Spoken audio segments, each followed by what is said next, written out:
क्या राबड़ी देवी को RJD chief Lalu Yadav Bihar का मुख्यमंत्री बनाना चाहते थे? जब लालू यादव चारा घोटाले में अपनी गिरफ्तारी में फंसे थे तो अपनी जगह पर वो किसे राबड़ी देवी की जगह मुख्यमंत्री बनाना चाहते थे, और जिसे लालू सीएम बनाना चाहते थे वो भी महिला ही थी।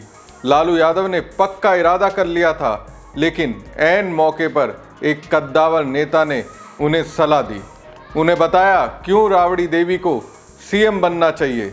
नमस्कार दोस्तों, मैं हूं परवीन सानी। दोस्तों, क्या आप यकीन कर सकते हैं, आरजेडी चीफ लालू यादव के लिए सीएम के तौर पर पहली पसंद उनकी पत्नी राबड़ी देवी नहीं थी, बल्कि उनकी जगह कोई और महिला नेता थी जिसे लालू यादव सीएम बनाना चाहते थे।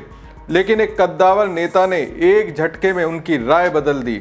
ऐन मौके पर लालू यादव ने उस महिला नेता की जगह अपनी पत्नी राबड़ी देवी के नाम का ऐलान कर दिया। दोस्तों, वो दौर था साल 1997 का। चारा घोटाले में आरजेडी चीफ लालू यादव को अपनी गिरफ्तारी की पूरी आशंका थी। इस बीच जून 1997 में बिहार के तत्कालीन मुख्यमंत्री और राष्ट्रीय जनता दल के सुप्रीमो लालू प्रसाद यादव ने अपने उत्तराधिकारी की तलाश शुरू कर दी। इस तलाश में उन्हें अपने परिवार में ऐसा कोई नेता नहीं दिखा जिसे सीएम बनने के काबिल समझा जा सके। यहाँ तक कि उनकी पत्नी राबड़ी देवी सीएम पद के लिए उनकी पहली पसंद नहीं थी, तो लालू यादव की ओर से तलाश की गई। एक महिला नेता पर उनकी नज़र पड़ी, वो आरजेडी सांसद थी। उस महिला सांसद पर ध्यान जाते ही आरजेडी चीफ लालू यादव ने तय कर लिया, अपने उत्तराधिकारी के तौर पर इन्हें सीएम बनाएंगे। लेकिन इसी दौरान तत्कालीन प्रधानमंत्री इंद्र कुमार गुजराल ने एक ऐसी बात कही जिसे सुनते ही वो हैरान हो गए और फैसला बदल दिया। राबड़ी देवी को ही बिहार का मुख्यमंत्री बनाएंगे। तो कह सकते हैं लालू यादव और तत्कालीन प्रधानमंत्री इंद्र कुमार गुजराल के बीच उनके निर्णय के बारे में हुई एक बातचीत ने अंतिम कदम से पहले पूरी पटकथा को बदल दिया, और उस समय तक राजनीति से दूर रही राबड़ी देवी पिक्चर में आ गई। राबड़ी देवी ने 25 जुलाई 1997 को बिहार की पहली महिला मुख्यमंत्री के रूप में शपथ ली। इस कदम की आलोचना हुई और लालू प्रसाद यादव पर वंशवादी राजनीति को बढ़ावा देने का आरोप लगाया गया। राबड़ी देवी लगातार 3 कार्यकाल में लगभग 7 साल तक बिहार की मुख्यमंत्री रही। बाद में लालू यादव को करोड़ों रुपए के चारे घोटाले में दोषी ठहराया गया और उन्हें जेल जाना पड़ा। सीबीआई ने चारा घोटाले में लालू प्रसाद यादव के खिलाफ आरोप पत्र दाखिल करने का फैसला किया था। बिहार के राज्यपाल AR किदवई ने 17 जून 1997 को लालू प्रसाद यादव के खिलाफ आरोप पत्र दाखिल करने की अनुमति दे दी। बिहार और झारखंड की राजनीति पर लगभग 3 दशकों से नजर रख रहे वरिष्ठ पत्रकार अमरिंदर कुमार ने अपनी किताब में लिखा, लालू प्रसाद मुख्यमंत्री पद से इस्तीफा देने को तैयार नहीं थे। आरजेडी प्रमुख आरोप लगाते रहे कि उन्हें साजिश के तहत निशाना बनाया जा रहा है, लेकिन अंत में उन्होंने मुख्यमंत्री पद से इस्तीफा दे दिया और किसी अन्य को इस पद पर बैठाने का फैसला ले लिया। 25 जुलाई 1997 की बात है। मुख्यमंत्री लालू प्रसाद यादव के सरकारी आवास पर एक अड़े मार्ग पर नए मुख्यमंत्री के चयन के लिए बैठक चल रही थी। नीले आकाश का सच किताब में लिखा है, उस दिन सांसद कांति सिंह काफी सज धज कर आई थी। उनका मनोबल भी ऊंचा था। वो लालू प्रसाद की बहुत करीबी थी। उस दिन लालू प्रसाद उन्हें अपनी गद्दी सौंपने वाले थे। कांति सिंह को भी शायद इसकी जानकारी रही होगी। बैठक कुछ देर तक चली और कांति सिंह को आरजेडी विधायक दल का नेता चुन लिया गया।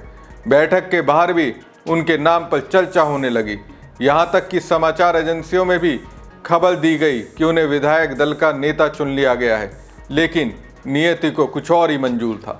अमरिंदर कुमार अपनी किताब नीले आकाश के सच में आगे लिखते हैं, बैठक में कांति सिंह का नाम तय होने के बाद लालू यादव फैसले से गुजराल को अवगत कराने अपने कमरे में गए। लालू प्रसाद की बात सुनकर प्रधानमंत्री इंद्र कुमार गुजराल ने पूछा, राबड़ी देवी क्यों नहीं? गुजराल ने कहा कि अगर राबड़ी देवी मुख्यमंत्री बनती हैं तभी सरकार सुरक्षित रहेगी।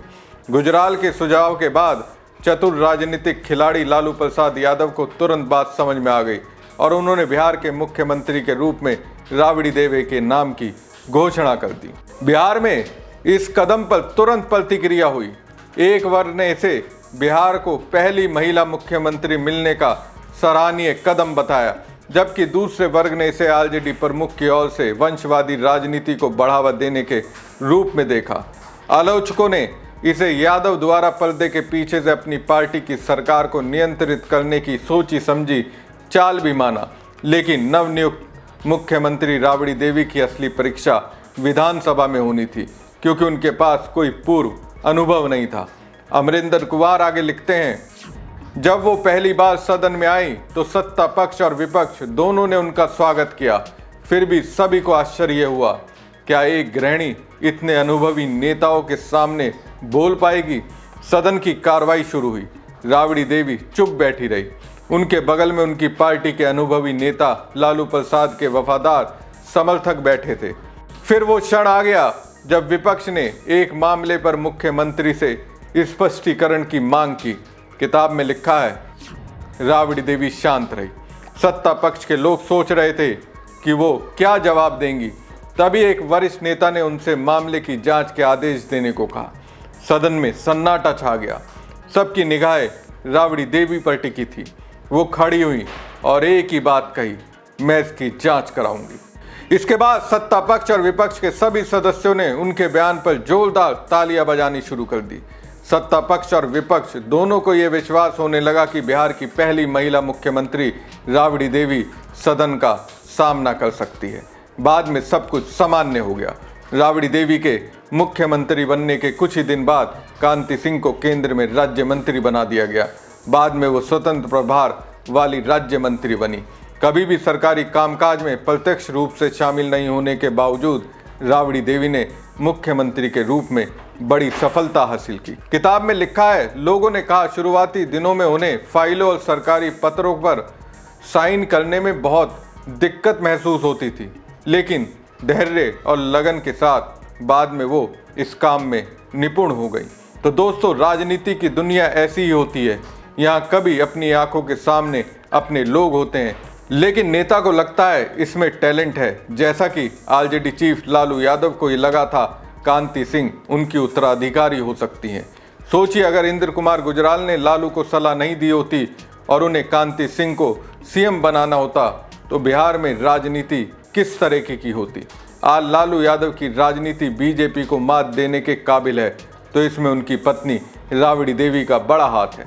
राबड़ी देवी को सीएम पद देने की वजह से ही तेजस्वी यादव की राजनीति दौड़ रही है। हमारी खबर आपको कैसी लगी कमेंट बॉक्स में कमेंट करके जरूर बताएं। साथ ही पेज को ज़्यादा से ज़्यादा लाइक और शेयर कीजिएगा। धन्यवाद।